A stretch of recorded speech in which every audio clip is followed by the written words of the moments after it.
Otep à tous, bienvenue sur la chaîne des panafricanistes par essence, par conviction et par excellence.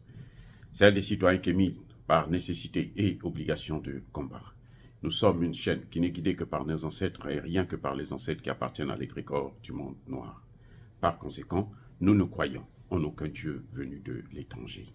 Toutefois, cette vidéo n'est aucunement destinée à inciter à la haine ou à la violence, car nous menons un combat qui est d'abord et avant tout spirituel, intellectuel et démocratique.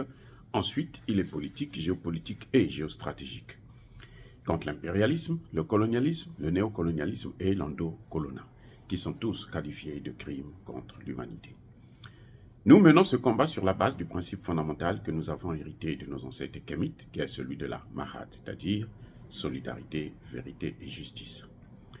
Vous êtes donc en droit de connaître la vérité et nous avons l'obligation de vous dire la vérité, rien que la vérité, afin que justice soit rendue au continent africain.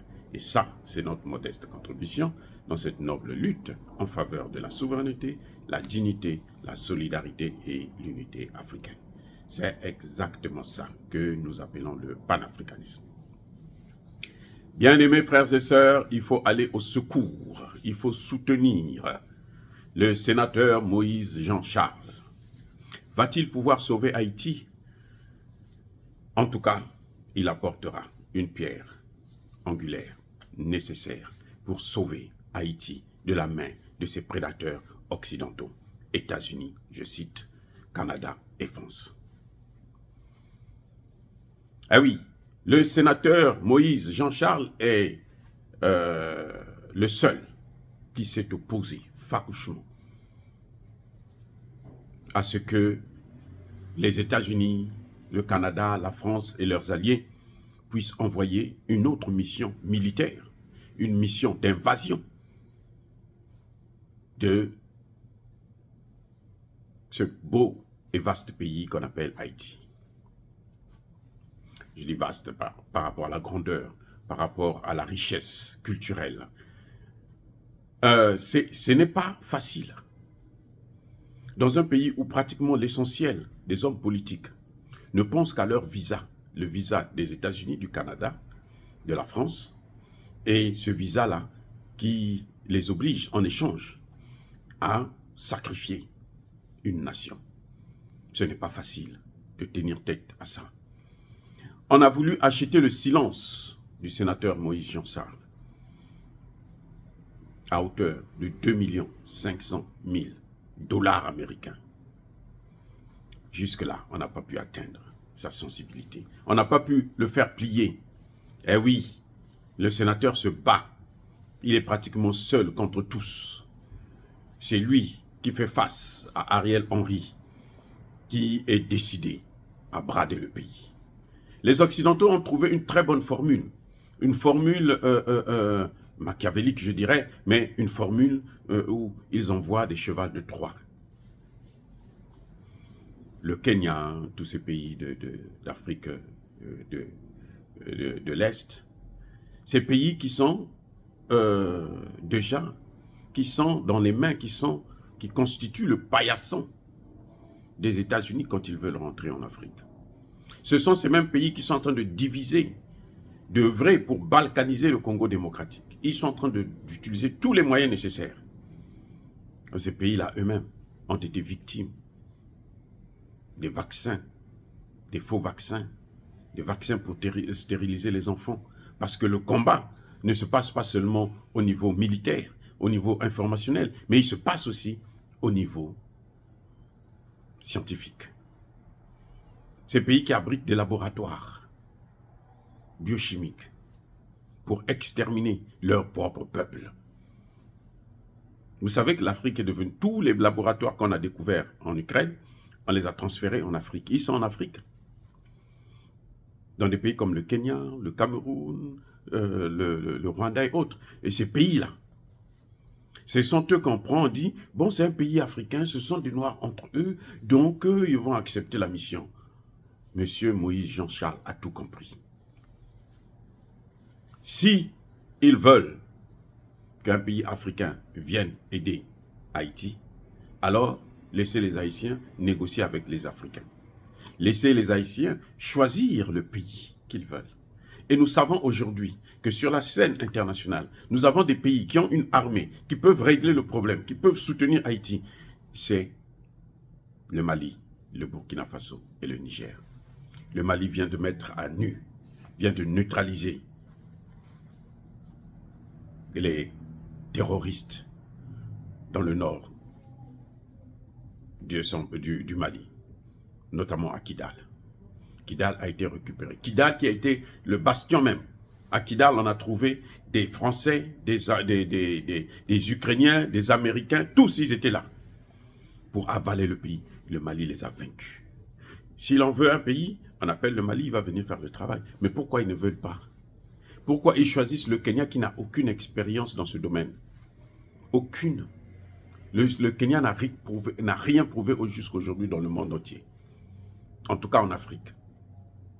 Dans le domaine de l'armée. Et pourquoi ces armées doivent venir avec le financement des Occidentaux? Pourquoi c'est aux Occidentaux de venir régler nos problèmes? Aux problèmes haïtiens, solution haïtienne. Et je vais vous dire une chose, que ce qu'il faut pour Haïti, ce sont des drones de surveillance, des drones de combat, pour éviter les dégâts au niveau des policiers. Ce qu'il faut en Haïti, c'est qu'il faut remettre l'armée. Haïti doit avoir une armée. Un pays ne peut pas vivre sans armée. Le rôle de l'armée, c'est de sécuriser le territoire contre toute invasion étrangère. Pourquoi ils ont supprimé ça? Parce qu'ils savent que s'il y a une armée en Haïti, ils ne pourront jamais envahir Haïti. Mais ils ont déjà l'expérience de ce genre de technique. Souvenez-vous de l'île de Chagos. Les plus chanceux de cette île ont eu l'asile dans leur pays ou ailleurs dans le monde. Les moins chanceux, ils ont tous été littéralement exterminés. Pour une chose, mettre une base militaire américaine, la plus grande base militaire américaine dans le monde. La base Diego Garcia. Et c'est ce qu'ils veulent faire avec Haïti. Mettre une base, maintenant le système c'est ça, c'est mettre une grande base internationale, où vous avez tous les pays de l'OTAN, pour éviter que la Chine et la Russie ne puissent mettre les pieds là-bas. Et puis contrôler, dominer le monde, petit à petit, jusqu'à ce qu'ils vont isoler la Chine et la Russie, et puis ils vont dominer carrément le monde, et faire de ce monde ce qu'ils sont en train de faire aujourd'hui. Le monde est un monde chaotique. L'inflation, il y en a partout dans le monde, à cause d'eux. Les guerres, il y en a partout. Vous voyez, au Proche-Orient, les États-Unis ont 8 bases militaires. Sur 10 pays, il y en a 8 qui abritent une base militaire américaine. Mais il y a quand même l'insécurité. Pour les Arabes même, qui sont censés venir sauver. Bref, le sénateur est en train de nous montrer la voie. C'est une vraie voie. C'est la vraie solution pour Haïti. Ce n'est pas de recevoir des armées, qui puisaient des armées africaines. Des armées africaines venant des pays corrompus jusqu'à la moelle épinière. Des pays qui servent l'Occident, le continent africain, dans les bras, à moindre coût. L'Afrique, ce n'est plus ça. L'Afrique appartient aux Africains. L'Afrique appartient au peuple noir. Tous les Noirs du monde entier sont propriétaires de l'Afrique. Retenez-le. Bref, nous avons un homme qui, en ce moment, en Haïti, est en train de se battre seul contre tous. Il faut le soutenir. Surtout nous, dans la diaspora, nous devrons le soutenir. Toute forme de soutien est nécessaire pour qu'il puisse garder cette même position et qu'il ne puisse pas sortir, tomber dans les mains de Ariel Henry, qui veut sacrifier Haïti pour ses intérêts personnels, pour un visa, pour un appartement aux États-Unis, au Canada, pour de bonnes écoles, de bonnes études pour ses enfants. C'est tout ce qu'il cherche. Mais ces enfants-là, après, ils ont besoin de revenir en Haïti, ne serait-ce que pour la fête du carnaval. J'étais en Haïti, j'ai travaillé là-bas 5 ans, je connais ce que c'est. Maintenant, le carnaval, pour avoir un hôtel, il faut faire la réservation peut-être 1 an avant. Parce que c'est une grande fête. ça rapporte beaucoup d'argent aux entrepreneurs. Mais vous ne pouvez pas avoir ce plaisir, cette joie, vous ne pouvez pas danser quand le pays est en guerre, quand le pays est occupé, quand le pays appartient maintenant aux Clinton. Oui, c'est ça le problème. Haïti, ça va devenir une grande base militaire américaine, et peut-être même de l'OTAN, mais aussi une propriété des Clinton. Et c'est ça que nous sommes en train de combattre. Parce que nous n'allons pas les laisser continuer à nous dominer et à nous martyriser. Dire cela, c'est inciter à la haine ou à la violence. Non, Yaba Kolervé. La diplomatie, bien-aimés frères et sœurs, ne se fait pas avec des bases militaires. La diplomatie, bien-aimés frères et sœurs, ne se fait pas avec des armes. La diplomatie, c'est l'art de négocier, de parler, de coopérer. Et la diplomatie met sur le même pied d'égalité les deux parties. Les États-Unis n'ont aucun droit de envahir Haïti, même si c'est la première puissance militaire au monde. On s'en fiche de cela. Haïti n'a pas besoin de leur invasion. Laissez les Haïtiens régler leurs problèmes. Il faut que le gouvernement haïtien puisse prendre ses responsabilités, acheter des armes, pas n'importe quelles armes, pas les armes américaines. Il y en a déjà trop, puisque les gangs là utilisent des armes américaines. Vous savez ça déjà, je pense. Alors pourquoi vous allez encore acheter des armes américaines pour combattre les armes américaines? Non, il faut prendre l'autre côté. La Russie, la Chine, l'Iran et autres. L'Iran fait des drones moins chers, les meilleurs d'ailleurs. Oh, bien aimés frères et sœurs, encore une fois de plus, soyez bénis, je persiste et je signe. Bravo sénateur Moïse, Jean-Charles, bravo pour beaucoup de courage pour ce que vous êtes en train de faire. Nous sommes avec vous en esprit.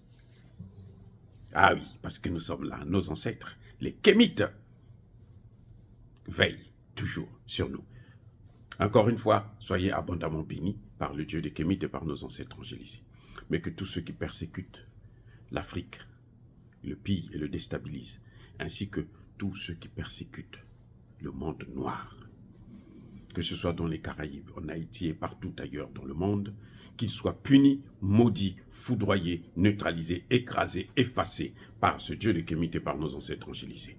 Vive l'Afrique éternelle, j'ai dit et j'assume.